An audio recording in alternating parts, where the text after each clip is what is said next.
और शिक्षा कश्मीर, बनारस तथा अन्य स्थानों को चली गई। ये सभी स्थान इस्लाम की पहुंच से दूर थी।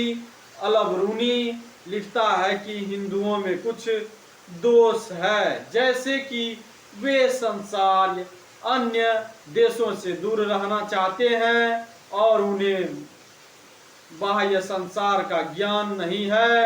उन्होंने दूसरे वे मलेच्छों को अछूत समझते हैं और उनका बहिष्कार करते हैं।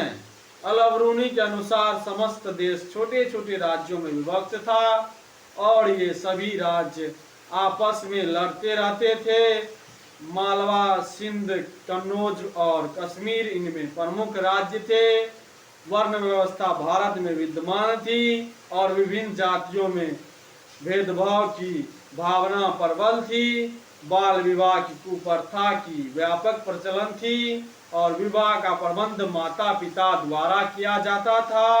अल-बरूनी ने दहेज प्रथा के विषय में नहीं लिखा है, लेकिन उसने स्त्री धन का विवरण दिया है जो उसे पति द्वारा उपहार के रूप में दिया जाता था।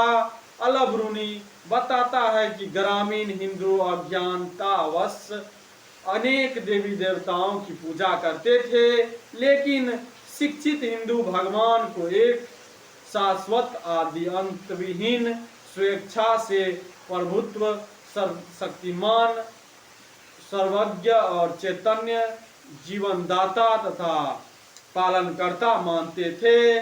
भारतीय न्याय व्यवस्था का विवरण देते हुए यह लिखता है कि न्याय के साधारण तथा लिखित आवेदन पत्र प्रस्तुत किए जाते थे, जिनमें प्रतिपादित था कि प्रतिपादित पर लगाए गए आरोपों का विवरण लिखा जाता था।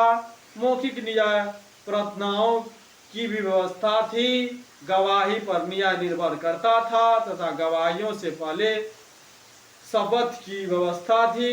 दंड विद्यमान हिंदू प्रवृत्ति के अनुकूल तथा कोमल तथा हिंदू प्रथाएं तथा रीति रिवाज नैतिकता पर आधारित थे।